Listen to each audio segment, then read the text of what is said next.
Just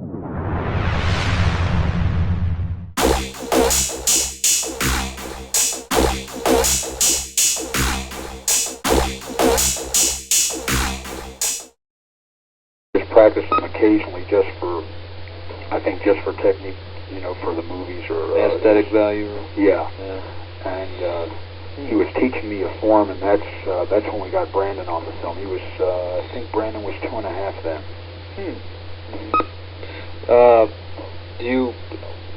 Would it be possible to get a copy of that, or what are you doing as far as that goes? I'm not doing anything with it now. I've kind of just kept it private, and I got some footage. I don't know, I might be able to trade you.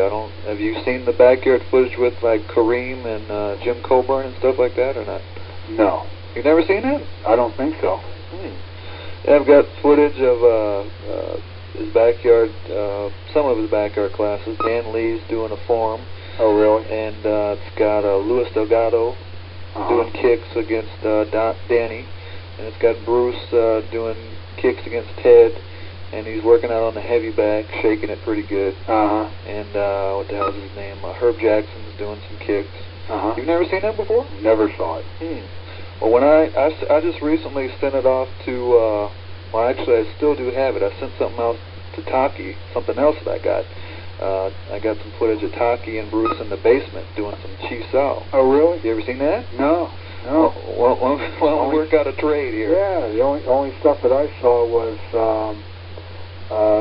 some movies that were taken out in Hong Kong that Bruce showed me of some of those fights, those death matches that they used to have up on the roof. You seen that too? Oh, yeah. I've heard about that in Jesse Glover's book. He mentioned that. Yeah, that was incredible. Yeah. So do you still got some of that too, or what? No, I don't have that. But you've seen it before? Oh, yeah. We sat down and watched that a couple of times. Was Bruce in any of these fights or not? No, he was just explaining to me what was going on as we were watching it. One of the guys was from the Wing Chun school, and the other was a praying mantis practitioner. Do you remember what the guy's name from the Wing Chun school is? No, I don't. I know, some of those students were like Hawkins Chung and William Chung and people like that. So, yeah, incredible film. Pretty hard fighting. Oh, yeah. I mean, there was they meant business. Well, what I could do, like I said, I got the one tape, and then I got another one that I sent out to Taki. And when I get the one back from Taki, I could send you them both. You can copy them, because I don't have the facilities here to make a copy for you. Well, I can dub off. Okay, you can dub yourself? Yeah. Okay. And I got a friend that, if you want, you can just send me a copy of your tape. Would that be easier for you? I'll dub one off for you. Yeah, that'd make it easier. Because go ahead and, when you send me those, when I send them back, I'll send that with it. Okay, that sounds good. Like I said, I'll just have to wait till Taki gets the one back to me. But I wanted to send it to him because he's never seen any of this stuff before. Yeah. And he was one of Bruce's first students. Yeah. It just blows my mind. He says that we were talking. He's like, yeah, all these guys got all these pictures, and I don't have nothing. Yeah. So I'm gonna have to send some of that. I've got to get that. My main thing was I wanted to get it to Brandon because I knew he'd get a kick out of seeing that. And now I'm going to have to get it to his mother. Get it to Linda. I've lost contact. The last time I was with Linda was right after Bruce's death. I took her and Taki out to dinner, and we sat and talked for quite a while. But then I think she was living in Rolling Hills Estates then. So there's been a lot of water under the bridge since that address. Right. Well, she's supposed to be out in the Midwest somewhere now. Is she? Where at? Yeah. But anyway, okay. Like I said, when I get the tape back, I'll send it out to you, and you can look at it, dub it, and then send me yours. And when I get this interview typed up, I'll send it to you for approval. Okay. Because I like everybody to approve everything. Okay. A lot of writers don't do that. I don't know if you knew that. Yeah, I know that. I've done some newspaper things, and I wonder who did they interview. Yeah. Okay. Now my 2-year-old's standing here warning me. Hi, Josh. But anyway, all right, Steve. I appreciate the interview, and like I said, I'll get this out to you before the tapes probably. Okay. Because I'll do that quicker. Okay. Because like I said, Taki's got it, and who knows how long it'll take him to record it and get it back to me. So, all right. Well, it's good talking to you. Okay, Paul. All right. Thanks. Take care. Bye-bye. Bye-bye. first, learn how to keep safely free, and what are your first questions? I didn't quit it. One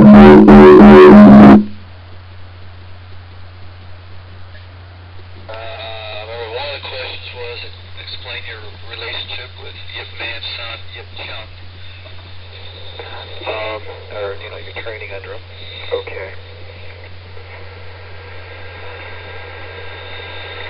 Yip Man himself, but before I could get to Hong Kong, he had passed away. So his son had taken over the school and was aware that his father was going to be working with me.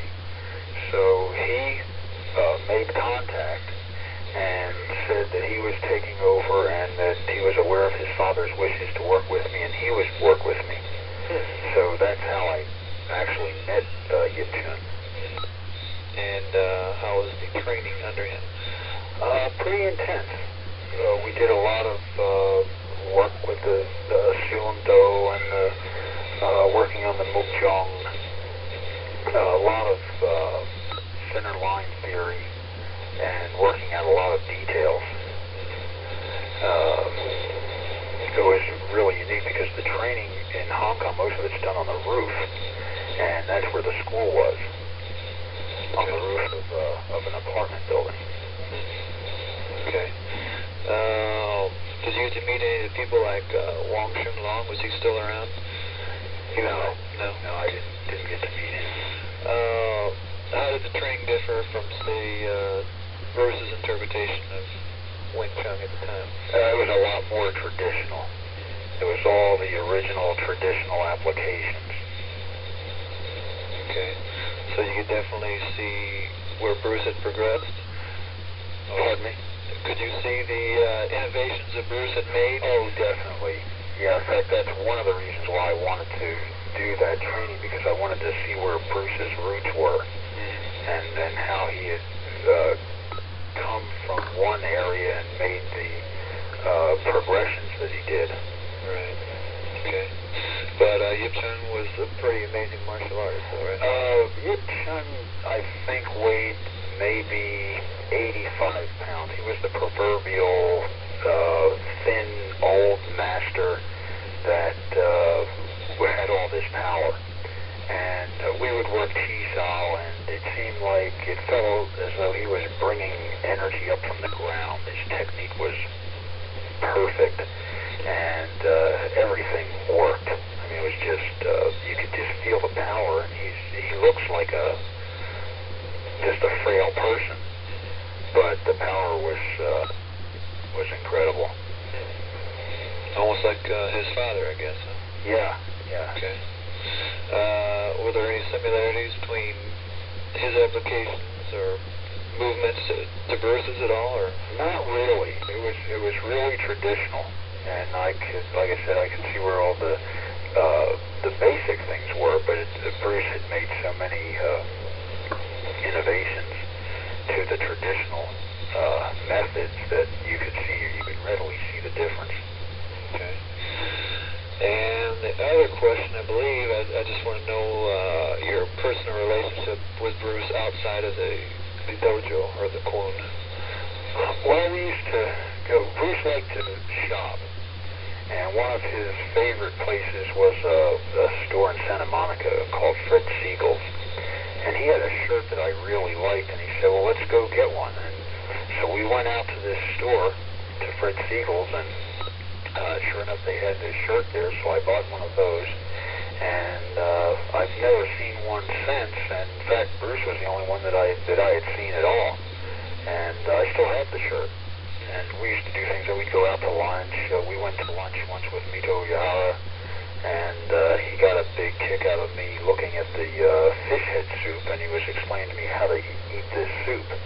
And they were really amused at I guess, my facial expression as we sat there with this fish head in the bowl. This was in a Chinese restaurant, I suppose. No, this was a Japanese restaurant. Japanese restaurant. Yeah. Okay. Okay. Anything else you want to add to that as far as what you guys, what about your backyard workouts with them?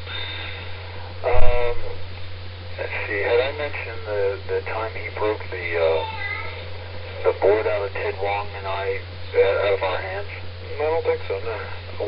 He was practicing doing some, we were just fooling around in the back, and he had some boards, some 2-inch boards, and Ted Wong and I were holding these boards, and we did one, and then he kicked and broke 2, then he did 3, and then we held 4 of them, and he said, okay, watch this. So then he broke those, and then we held 5. So we had 5 of these boards that we're holding on to, and it's like 1 inch.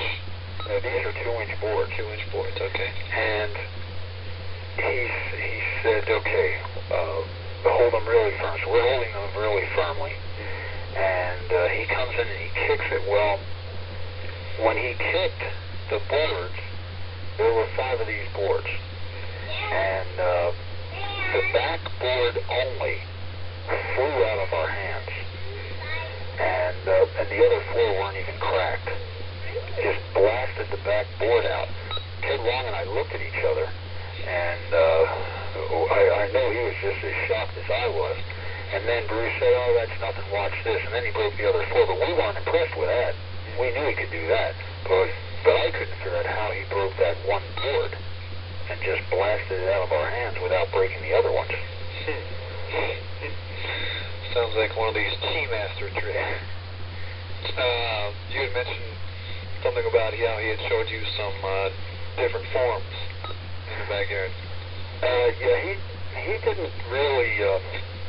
I don't think Bruce wanted anybody to know that he, was that good with those, with different forms. But the one that, of course, I had seen one of the episodes on the green hornet, the praying mantis, and I had asked him about the praying mantis, and he said there was a form that he would show me, and he showed me this form. Right. And he was excellent. I mean, everything he did was so precision and perfect. He was even good at those. Right. Just an incredible form and movement. Okay, did you ever experience his 1-inch punch? Did you ever try that on you? Yeah. Quite an experience. Like just flying across the room. Okay, well, we already got 4 pages, so this will probably give us another page, I'm sure. Okay. Anything else you can think of you might want to add? Let's see. Why don't we stop it then, and maybe in the future we'll do something else. We can put some other things in. Okay. Now, we can get really in depth or whatever you want to do. So. Okay. And talked to my mother-in-law tonight, the lady who does the pictures.